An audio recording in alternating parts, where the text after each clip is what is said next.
This is Rating Descending, where we watch IMDb's Worst 250 so you don't have to.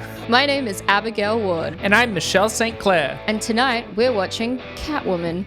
A shy woman endowed with the speed, reflexes, and senses of a cat walks a thin line between criminal and hero, even as a detective doggedly pursues her, fascinated by both of her personas. Oh my god. Let's watch.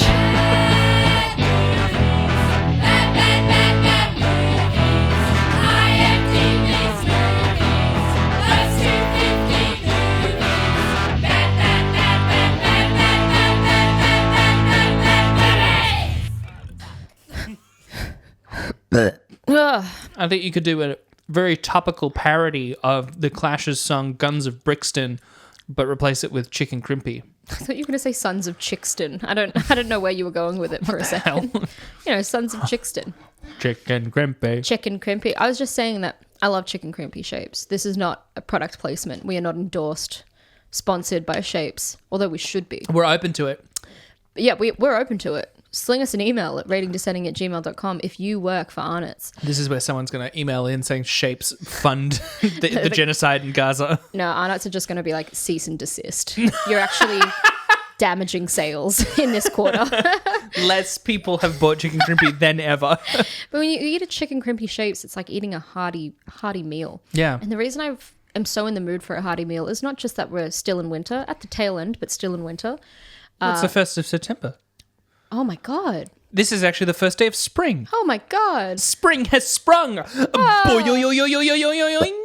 I do think it's made me want a hearty stew and a hearty piece of bread, and it's because I've been watching Game of Thrones. And they're always just eating these like yummy brown stews with like, you know, it just looks like it's really tasty and salty and it's got good bread and butter. I mean, it looks a bit sloppy. It's probably not that nice.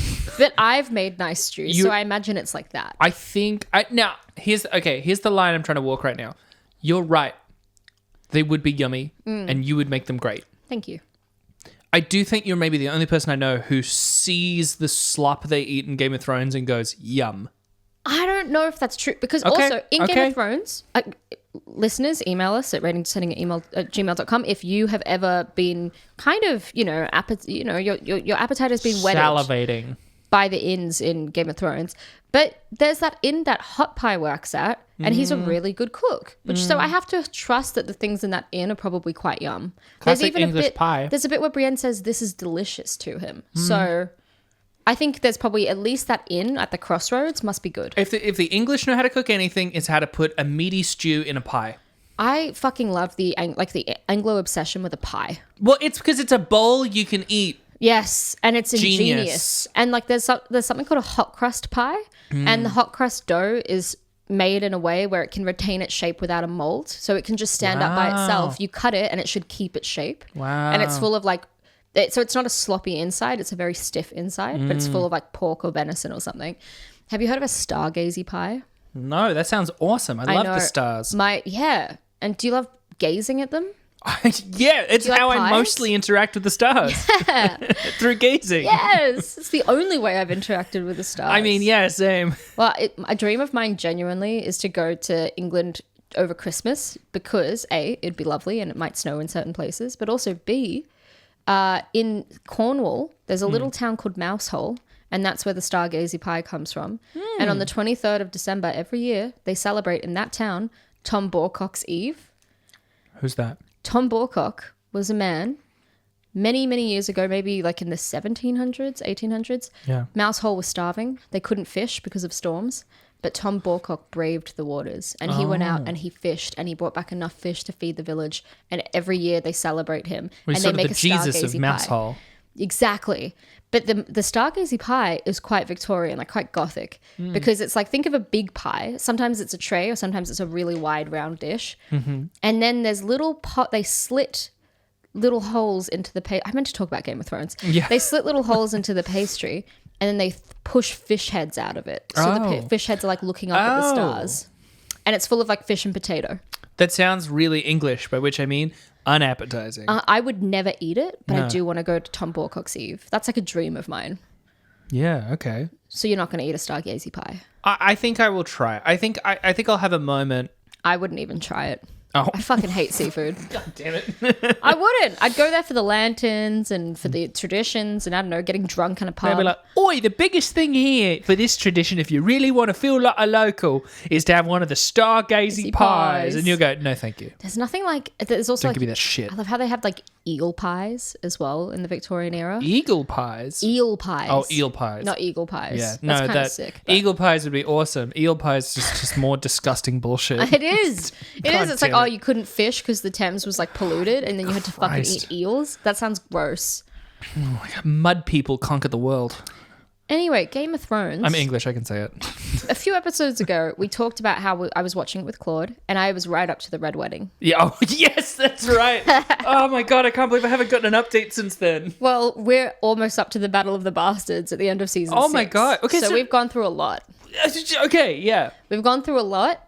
And I will say, Claude, I think maybe I'm used to watching stuff with you or people like us where when I get shocked in a show, like I feel it keenly. I'm like, oh, Yeah. oh. And I remember back with Game of Thrones, like the Red Wedding, when Oberyn dies, I was screaming. You We're know, there were both so many big things. expressors. Big expresses, but also we were so invested in the show. And because we had so much time to think about the show between seasons, we'd really built up everything. Totally. But Claude gets to binge it. So it's just kind of like one thing after another. Yeah, But that's for us, very we different. really dwelled on it for years, you know? Well, because we were So watching it felt as bigger. it came out, week to Exactly. week, year to year. So Claude's reactions have been underwhelming. When the Red Wedding happened, he Oh. went, oh. And I was like, it's good, right? And he was like, yeah. And I was like, it's crazy, right? And he was like, yeah. And I was like, what? And then we watched Oberyn die and Claude went, shit. And I was like, Oberyn just died. This is maybe the most devastating outcome you could have I told know. me. When Joffrey died, he was like, yeah, well, we were all waiting for that. And I was like, I know, but it's still crazy. It's still surprising. Yeah, and then Come John on. dies at the end of season 5, and Claude fully is like, oh, so he's dead. And I was like, yeah. And he was like, bummer. And I was like, what the fuck? What the fuck? Just the worst viewing partner ever. Like, we've gone God. through some of the craziest beats, and he's just like, oh. God. It's the most unsatisfying viewing partner ever. God you know, damn it. if it was one of us, we'd be like, oh. And to be honest, even I've watched the show. Obviously, I've finished it. Yeah. But there are some bits that I can't remember. And like there are some, like sometimes a character dies and I don't remember them dying at that bit. And so then even I, the person that's seen it already, I'm the one going, oh my God, holy shit, really? Really? But Claude's just like, I would say it's his worst trait. Yeah, It's absolutely. like such a letdown. That's- Just imagine you're like licking your lips for the Red Wedding and then Claude's just like, it's shit. Jeez, I can't believe that's the conclusion of all this. I'm This is- sorry. I remember years ago you borrowed the first 2 seasons of Battlestar Galactica from me so that you could show it to Claude. Did you not finish because you realized it would be a fruitless endeavor in which his biggest reaction towards the end would be, oh, Honestly, yes. oh my God. Yes. He doesn't really care about the shock factor at all. Sure. Maybe it's the contrarian in him where he's like, he doesn't want to be shocked, whatever. But yeah, he's a frustrating viewing partner. See, that's crazy because I don't, quote, care about the shock factor in that, like, some people, like, for them, it's all about the twist. Yeah. But, or some people try and outsmart it. They go, like, I figured out the twist. I'm like, it's still surprising that it happened. Yeah. It's still, like, a good, like, I'm so willing to just go with the story that's being told to me. Me too. Well, Claude has been being like, are there any big twists coming up? Blah, blah, blah. And I did say to him, I was like, Claude, the show is very famous for a very big twist. Which is obviously spoilers for anyone listening, but it's obviously Jon being half Targaryen, Yeah. half Stark. Yeah. And I feel like it's coming up in season 6. I Yeah. think they reveal it at the end of season 6 because He's going to hate it. yeah, well that's the he's thing. gonna hate He's it. not going to hate it. He's just going to be like, "Oh, really? How could that? Okay. So that means yeah, okay." And I'm just going to be there like just like white knuckling on my hands my being God. like, "Why don't you absorb this the way that I do?" Oh my God. I know. So it's been a bit of a letdown, I have to say. But that's my Game of Thrones update. Devastating. I'm sorry. Anyone who is wanting to skip over all of the Game of Thrones spoilers we just did, come in now. You'll be able to tell it's now because of this noise. Game of Thrones is over. Do you think that'll But help? we had nothing to warn them at the beginning. Spoiler alert at the end. It's over now. So if they're skimming through and they hear me going, ah, they know. Speaking of skimming through, I mean, I'm just kidding. Speaking of underwhelming reactions to things, this week we watched Catwoman, the 2004 Catwoman with Halle Berry. As I said at the end of last episode, I've known of this film for a long time. Yeah, it's infamous to use the word correctly. It is, and it came out when I was a kid, and I think I just knew it was floating around, but I never watched it. Mm-hmm. Now I've watched it. I kind of love it, and I kind of hate it for lots of different things. It's not a film that I think is just meh. I actually think it's got some really great parts and then some really stupid fucking parts. It's almost got ultraviolet energies where there are these ridiculous CGI'd moments where you're like, I can't believe they tried to get away with this. We've said this before, but like the equivalent to this is like Morbius. Now, what's Morbius? Is that the one with Lawrence Fishburne in it? That was the one with what's his fucking you're thinking of Morpheus from The Matrix. I'm not a big Matrix fan. I had to watch it in year 12 too. Okay, but is that the one with Lawrence Fishburne? If it was intentional, it would have been a great joke. Problem is, a lot of my jokes are less intentional than people think they are. I'm just dumb. No, Morbius was the one with Matt Smith being a Spider-Man villain, but Spider-Man wasn't in it. That's dumb. Yeah. Sony's whole thing since Marvel has Spider-Man again is they're trying to turn the Spider-Man villains into their own franchise, but Spider-Man's not in any of them. And every single one of them gets poorly acclaimed because they're really bad. Like that guy. Keep him in. Spider-Man? Yeah. Controversial, but people really like Spider-Man. People are really into Spider-Man. I actually think taking Spider-Man out of Spider-Man, mistake. Silly move. But anyway, the equivalent of like big superhero movie that is a bomb now is like Morbius. And like... With Lawrence Fishburne in it. Yeah, with Lawrence Fishburne in it. And like that movie sucks, but it's like flat. It's nothing. Even Suicide Squad, we once watched for a bad movie night with friends. Yeah, we did. Famously awful. But it's just sort of like sludgy awful. It's boring and flat and everything's lit so dimly and like it just sucks. This is what they were operating with as bad in 2004. This is fucking Shakespeare comparatively. Like, this is swinging for the fucking fences. I wish a studio movie was taking this big of a goddamn swing. I kind of enjoyed myself. Imagine if an MCU movie was like this.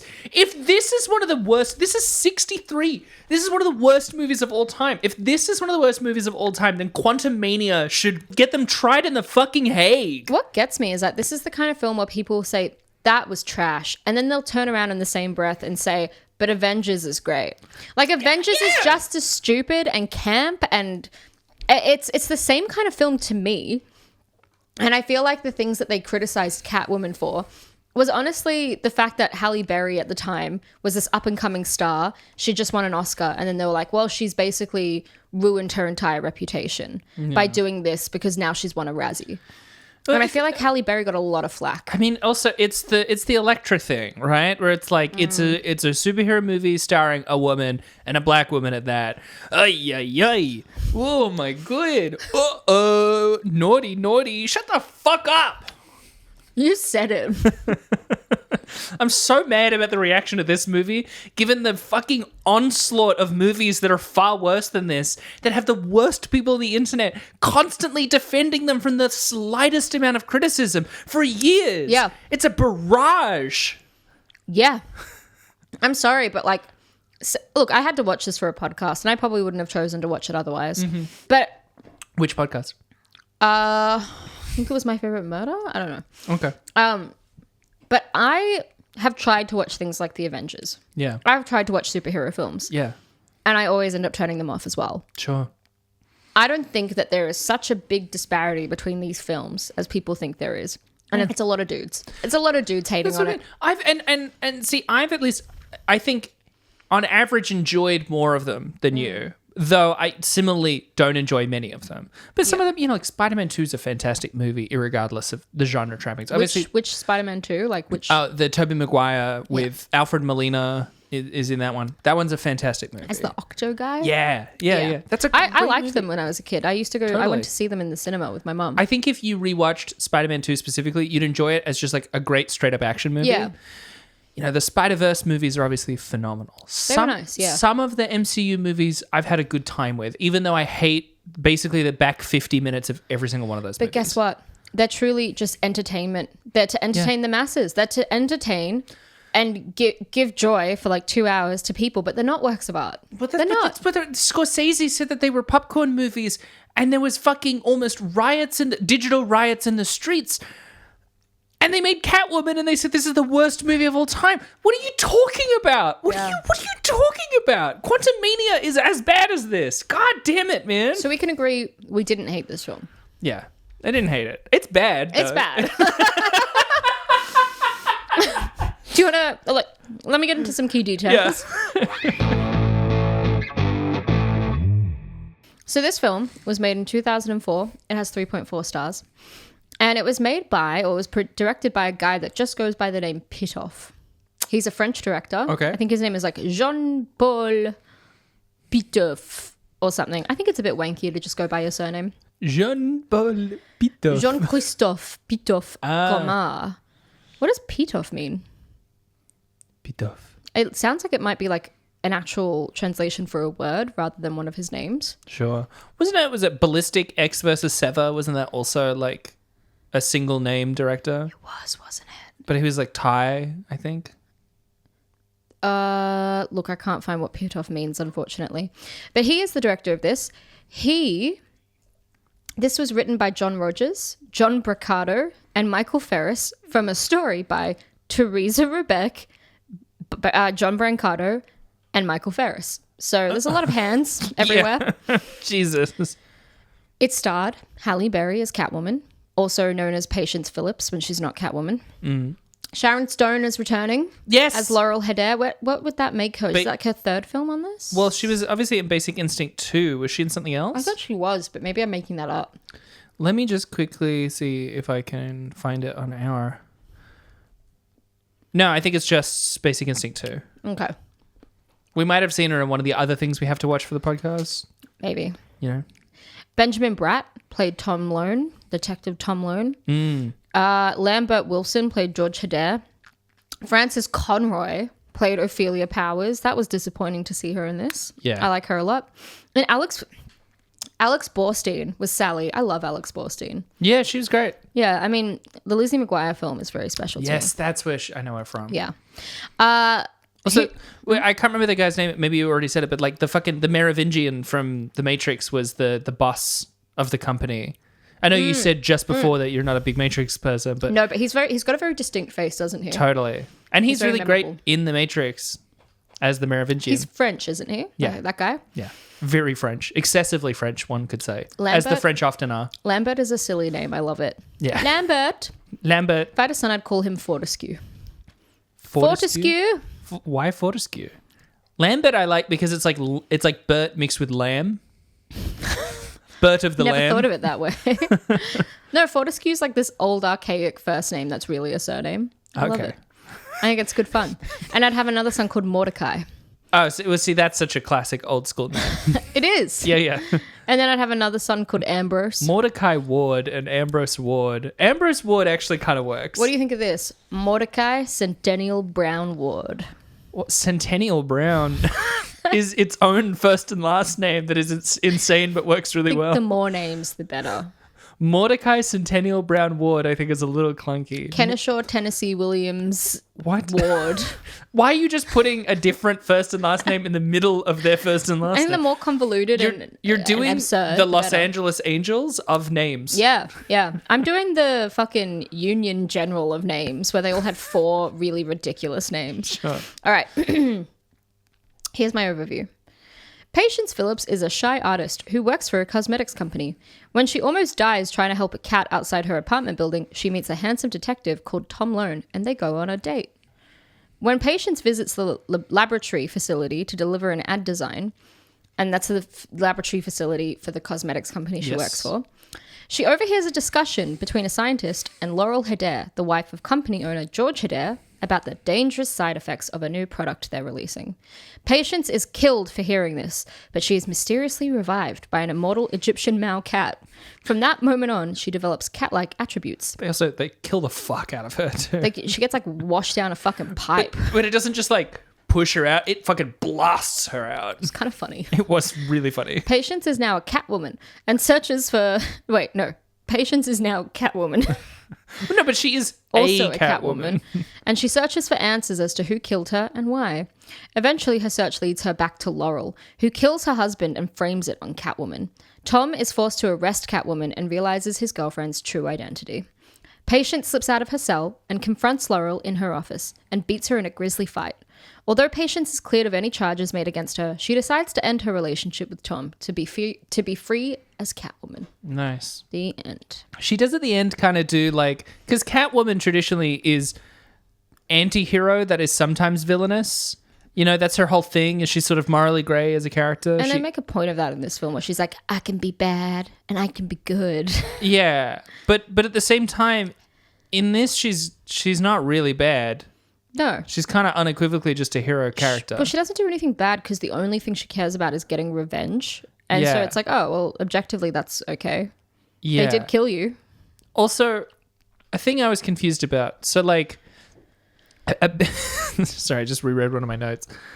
A big plot point is that the cream that they're about to premiere makes them...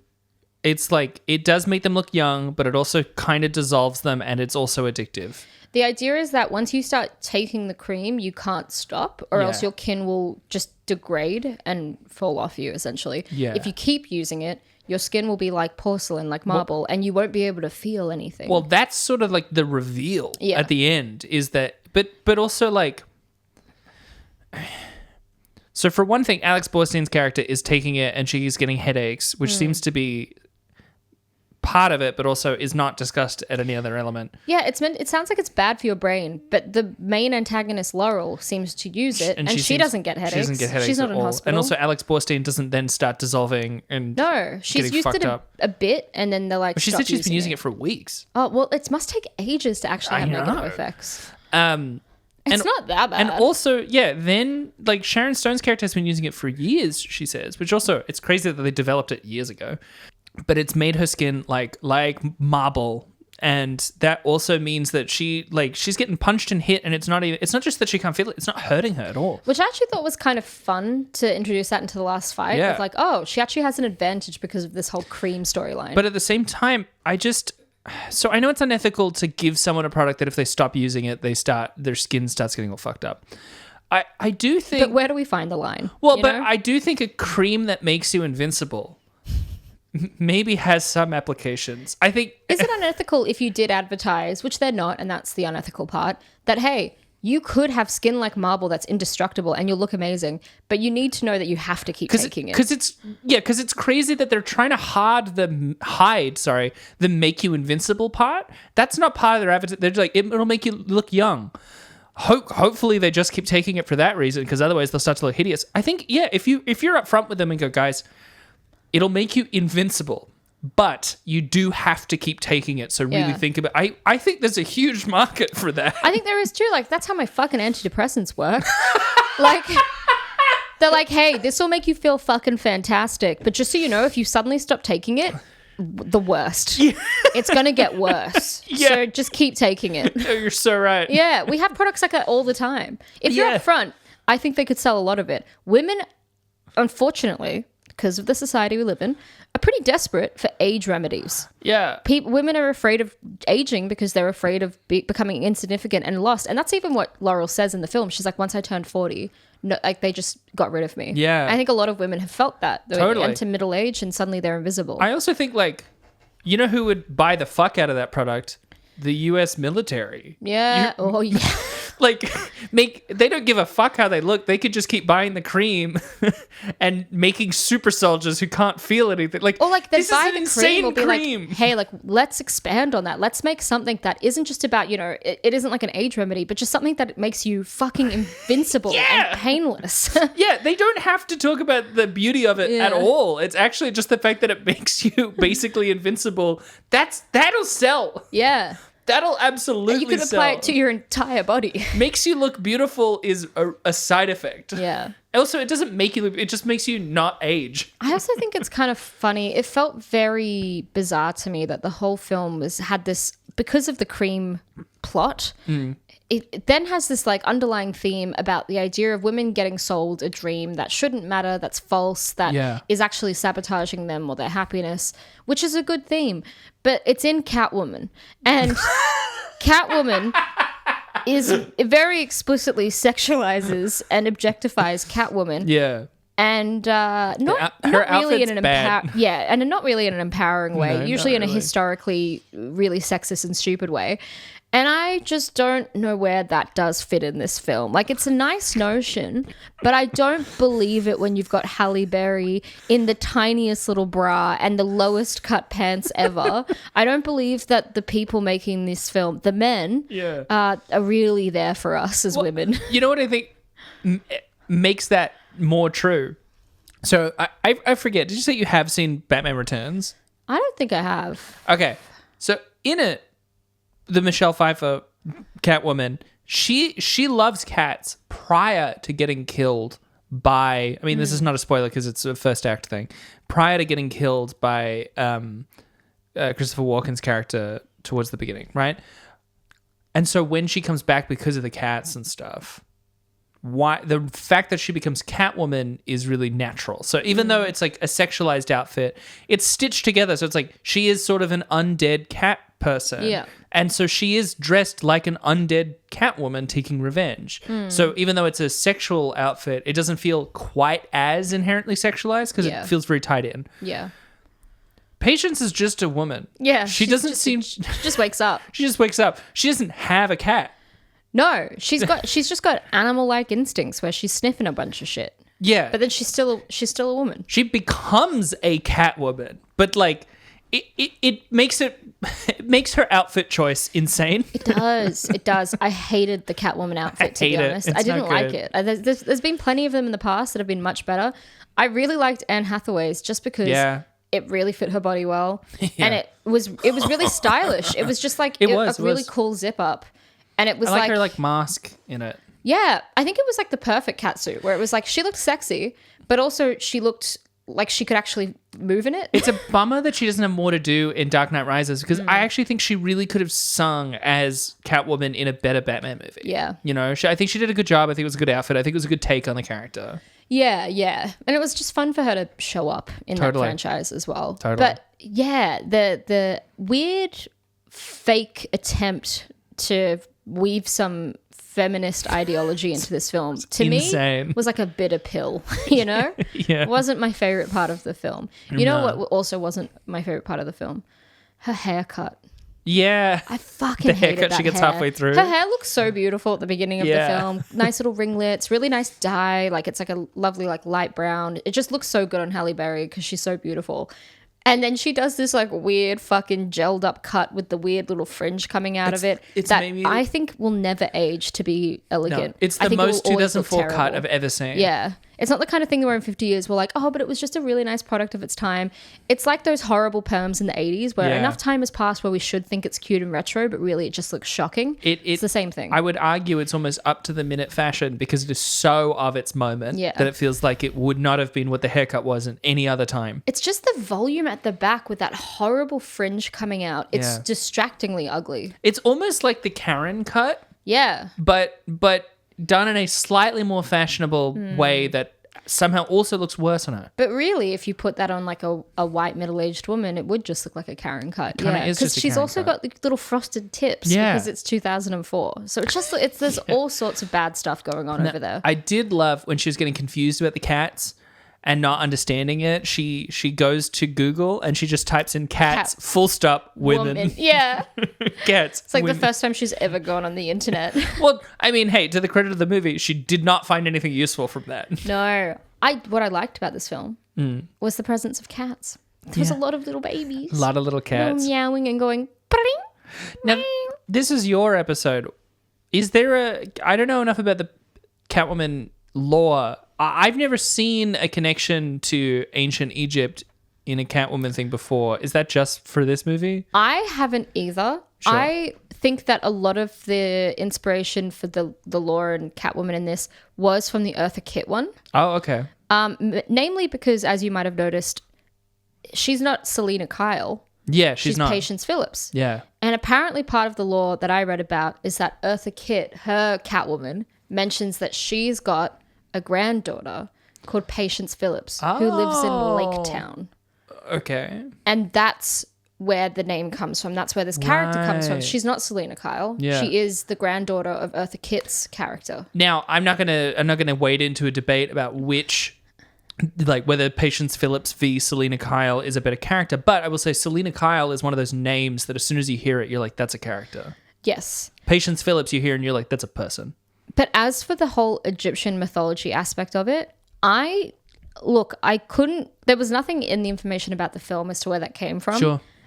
I don't know if it was in other Catwoman films because she pops up everywhere. It's certainly not in any of the other movies. Yes. I don't know if it was drawn from the comics. And I've never seen it as part of Catwoman media. I haven't before. either. And you know me, like, unfortunately, this is my film because I just don't give a shit about DC at all. Yeah. I was watching it being like, why is this my one? Like, Yeah. I hate this shit. I was having a discussion last night about because that's when I watched this movie with someone about whether or not I cared about Batman and stuff. And I'm like, I really don't care for DC. And part of it is the thing of like a lot of DC superheroes are presented almost as like American gods. You know, Superman can do like anything. Yeah. I don't find that super compelling. But Batman, like, I'm not a superhero comic reader. Yeah. And we talked at the beginning, I don't necessarily care for a lot of movies. But like when I was a teenager, I loved like the Dark Knight movie. I loved Batman Begins, and I was a defender of the Dark Knight Rises. Yeah. But a lot of people liked it because it was like edgy and cool. I liked it because they were compelling movies, and Batman is a compelling character because he's just a guy. He has access to infinite money, but like he is a man and thus is incredibly vulnerable in a lot of ways. And that's much more compelling, I find, than Superman or a lot of the other sort of things. And also Batman has easily the best villain roster out of any of the DC. I agree. There's something a lot more relatable and universal about a man who is just as vulnerable as us to physical attacks, that has all this gadgetry to protect him, to enhance him and make him the superhero, than a guy that's just like, I was born on where's Superman from? Krypton. Yeah. I was born in Krypton. It's why, even though Spider-Man is a much more superpowered than Batman, but he's always presented as like a street guy. He is a guy. He is not Tony Stark, billionaire. He's not Captain America. He's Spider-Man, guy of New York. Yeah. And he's always at his best iteration. And so like the Tobey Maguire ones or the Spider-Verse movies where he is, you know, just a fucking kid from New York who's doing his best. Well, their Spider-Man so much can more fucking human. shoot webs. Yeah, You but know? I mean, technically, Tobey Maguire, that's the only one where that's a power as opposed to a technology. Interesting. Yeah. But yeah, I don't know. To answer your question, I don't know if it's part of the Catwoman lore, but for me, I read it as the writers were just trying to basically find something deeper or more interesting to basically examine why cats have powers. Yeah. Which is that they were gods in ancient Egypt. But genuinely, any listeners, this is the only time I've really meant it, please email us at ratingdescending@gmail.com if you have any more information about Catwoman and you have experienced in any of your, you know, reading the comics or watching the older movies, if there has been anything about ancient Egypt. Yeah. Because of our recording schedule, we may not get back to you for a while just because of when this will air versus when we next record and all of that. But like, we'll get it. We both really want to know. We do. I genuinely, I want to know, but I don't want to do the research. And that's just me.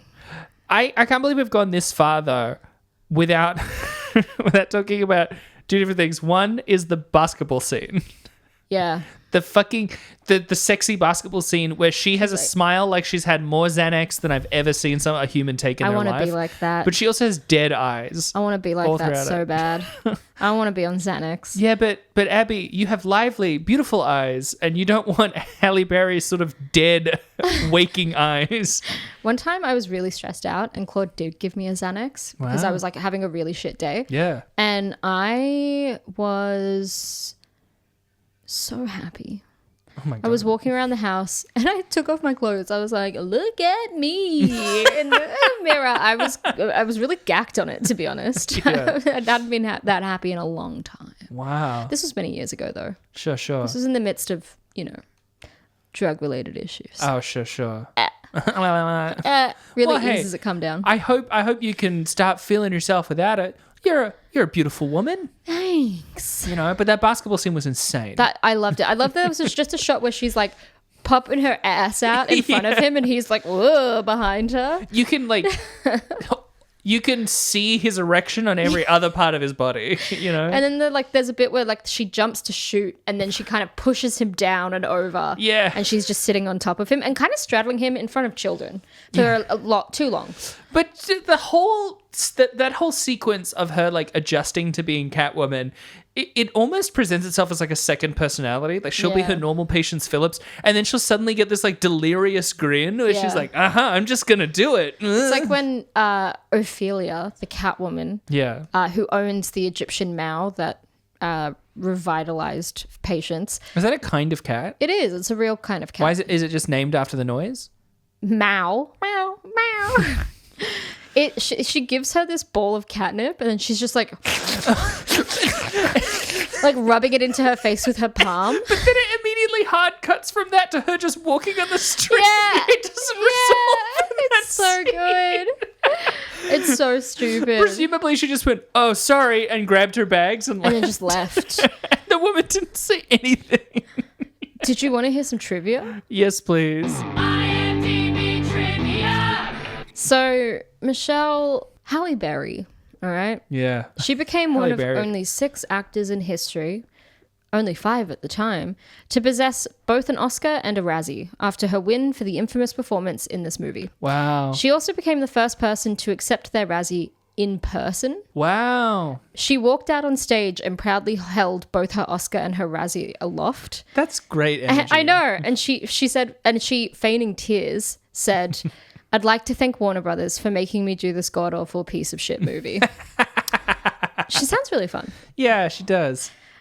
At around 1 hour and 12 minutes, there's a scene where she's eating sushi with the detective Tom Lone. Mm-hmm. And apparently she's meant to be eating raw fish, but it was chunks of fruit molded to look like raw fish. That's good prop work. It is. Actually, I yeah. think they did really well. Yeah.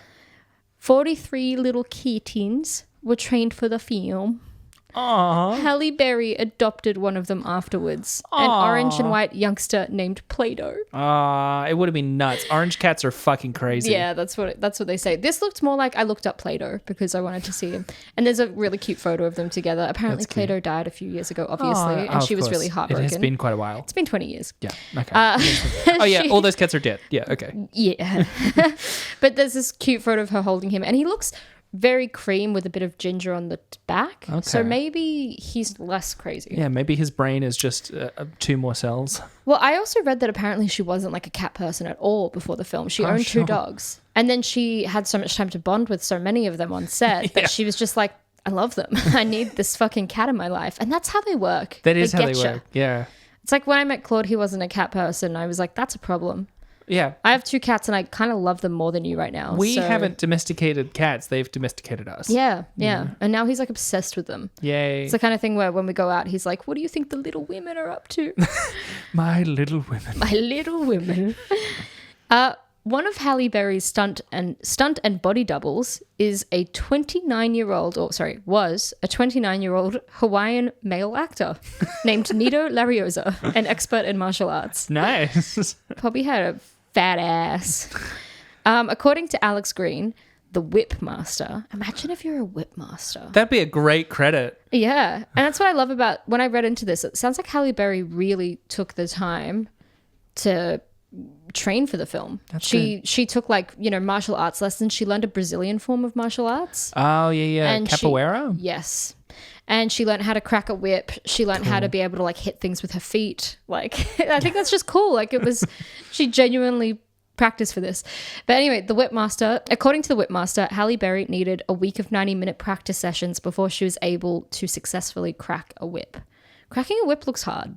It does. It's the kind of thing that when you see Indiana Jones do it, you're like, cool, this seems easy. And then I think about how heavy it must be at the base. And I'm like, Jesus, cracking a whip seems fucking hard. You just got to get the flick perfect to be able to do Arm it. strength to just like lift it and then bring it down seems insane. It's funny that I imagine cracking a whip is one of those things where obviously it can be taught, but it's a real intuitive skill as well. In that once you get it, you know the exact way you should be controlling your arm to do it, but it's really hard to show people that. Yeah. And I would equate it to, you know, when you're a kid and people could wet the edge, like the top of their finger and run it over a wine glass and make it sing. Yeah. I can do that, but it's only Cool. because I can do it really quickly, but it's only because I've done it before and I know exactly where to put my finger. Yeah. But if I'd never done it before, I wouldn't know what the fuck I was doing. Totally. It's like one of those weird things where if someone was like, how do you do that? I'd be like, you just need to feel it properly. Like Yeah. you need to just figure it out. Yeah, I don't know anything about cracking whips. I only know about cracking jokes. Hey.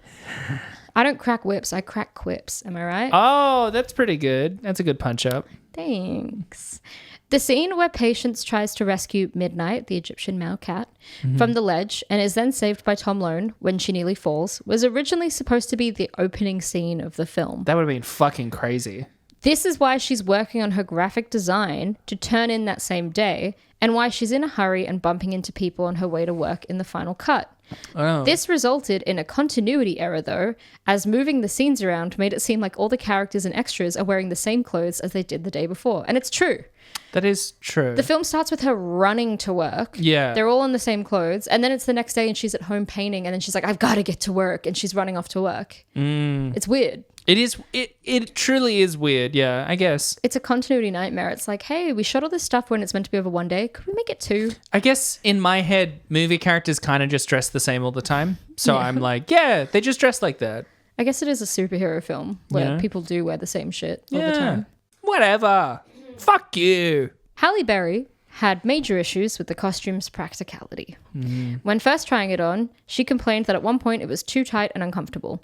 The costume itself had to be fixed a few times for production as the leather bra she wore actually would fall off sometimes. Oh my God. That sounds terrible. Yeah. This movie features both Sharon Stone and Benjamin Bratt, who plays Tom Lone. Oh, right. Bratt was considered by producers Hot cast. Bratt was considered by producers for the male lead role in Basic Instinct 2. Whoa. But Sharon Stone allegedly vetoed his casting because she did not consider him to be a good enough actor. Whoa. So that was for 2 years Basic later. Instinct 2. Yeah. Jesus. I mean, like, David Morrissey is a phenomenal actor, but like, honey, it's Basic Instinct 2. It's Basic Instinct 2. It's on the list. Yeah. With an 8% approval rating on Rotten Tomatoes, this is the worst reviewed DC Comics film ever, Whoa. tied with Supergirl, 1984. Wow. It's a lot of like throwbacks to Yeah. the movies we've had to watch A before. lot of this list it is an Ouroboros. It Yeah. starts to eat its own tail towards the end. Halle Berry and Alex Borstein became close friends on the set of the film. I Aw, think that's cute. that is They have cute. like a good friendship energy as well in the film. Pitoff, the director, only spoke French and very little English during the filming, requiring the use of a translator on the set to help him communicate with the cast and crew. This happened on Alien Resurrection as well with Jean-Pierre Jeunet. What was with this period where they were like, the French are fucking killing it. How about we get them, whether they speak English or not, Yeah. to direct big American movies? And whether they gel or not with the style we had in mind, let's pull them in. That's fucking crazy. I know. I think it's so odd. Get this director in. Yeah. Your job as a director is not just to direct a film. It's to communicate and lead a bunch of people. If you Yeah. can't communicate, you're really fucked. I mean, getting Jean-Pierre Jeunet to do the third Alien sequel is fucking crazy. Yeah. I didn't see Amelie and go, I wonder what that guy's take on Alien is. He'd be great for Alien. How would he handle Whedon's take on Alien? At around 1 hour and 35 minutes is when Laurel, Sharon Stone, falls to her death. Zoe Bell was a stunt double for Sharon Stone. Oh! She received an award for performing the 220-foot fall where Laurel Hader falls to her death. And I will say, I remember thinking that fall was fantastic because at the beginning of it, she flips and then she starts falling statically. And I was like, that's crazy that people would start moving and then try and even themselves out. Yeah. And then the way she lands is crazy. And so, yeah, apparently she won an award. Well, she deserved it. I love Zoe Bell. Yes. She's really great. Yes, I'm a stunt artist. No, it's a shit New Zealand accent. Oh, yes. Yes. Love doing stunts. I am a stunt artist. She doesn't sound anything like that, but... No. Do you want to hear some reviews? Yes, please. Reviews! This film got 8% on Rotten Tomatoes.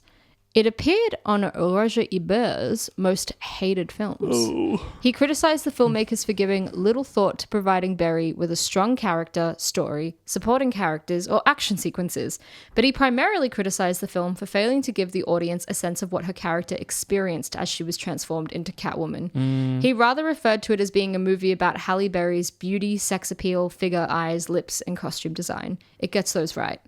On there at the movie show, Ebert and his former co-host Richard Roper both gave the film a thumbs down.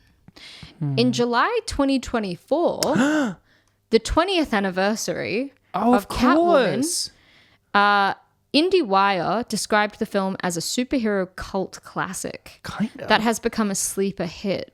The film's director Pitoff says Catwoman was ahead of its time, and people weren't ready for that kind of movie, due to the film starring the first African-American woman as a superhero. Yeah. And states, Eartha Kitt. She played Catwoman. Was she in a movie or just in the show? Oh, I don't know. And as a superhero, and states, now after some key movements, we have more diversity and inclusiveness. Younger audiences see things differently and are much more open. Back then, comic book fans hated the movie because the film didn't involve Batman. With the new generation, it's not a problem. They take it as it is. Here's a review left by Spy Kid 2000 called Catwoman, and it's a 10 out of 10 review. That was the best movie that had to do with superheroes I have ever seen. I love Catwoman the movie. I even love cats, and have 2 of them. I saw it, same girl. I saw it on TV, and I will get the movie soon. I give Catwoman 2 thumbs up. I wish I was a cat like Catwoman. That would be so cool. It was a perfect movie. I love Catwoman enough to write 10 lines for a comment for the movie. This is the comment I was talking about. If you have not seen Catwoman, you should. You will like it. The movie has action and other things too. I want to see this movie again. I always wish for something to happen to me like in a movie, just like Catwoman. Meow. 10 out of 10. Must be a child. Must be a child. Must be a Also, child. did IMDb used to have a character minimum? We've run into this a lot. Yeah, where they're like, I just got to keep writing. Yeah. They must have, because that was a 2006 comment. Yeah. This is a 10 out of 10 review left by Puggasnug called Awesome. Berry at her best. If you appreciate the Catwoman story and want to see her looking the hottest ever, this movie is for you.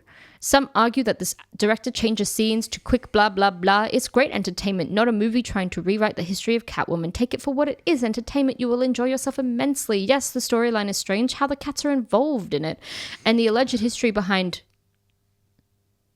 Catwoman's existence.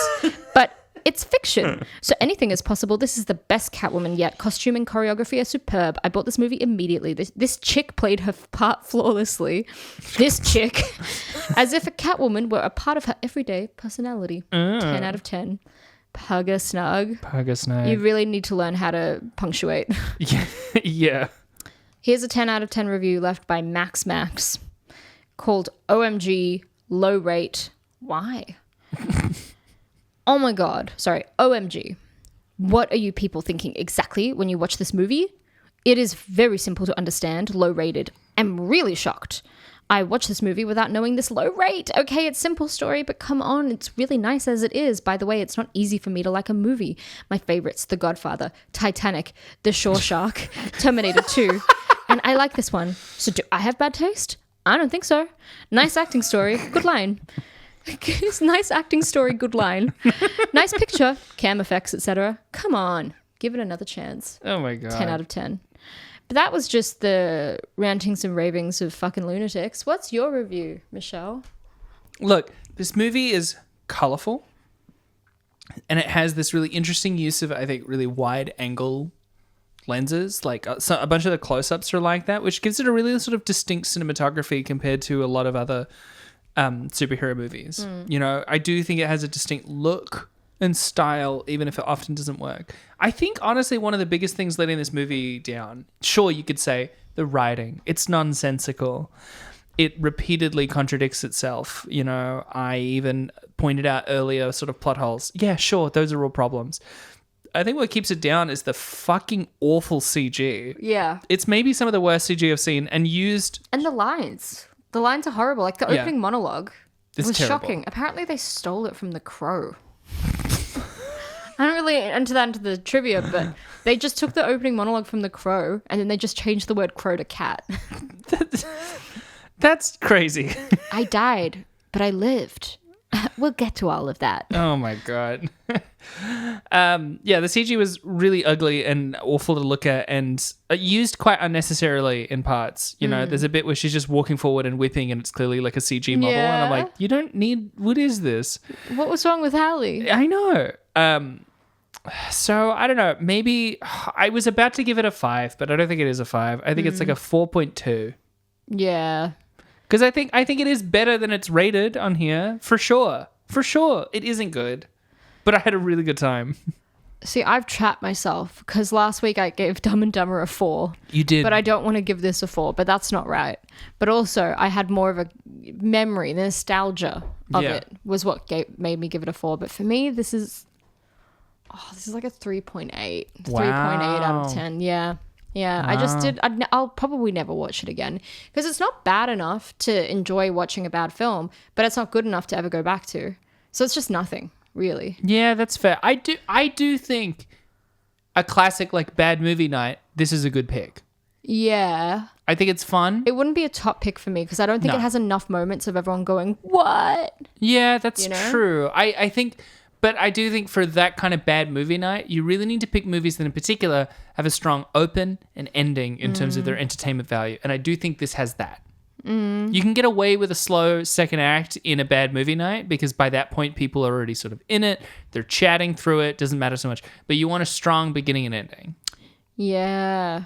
Well, I rewatched Beowulf the other night because Beowulf is a great pick. Yes. Because it's got the silliest CGI ever. Yes, but I do think in particular shines at its beginning and at its end. It does. I think a lot of the gets middle a bit is kind of slow. boring. Yeah, it does. But I think it's just the visuals make a lot of people go, what? That's crazy. Because it is. That's It's true. crazy. Whereas with Catwoman, you're like, that's a bit silly. That's true.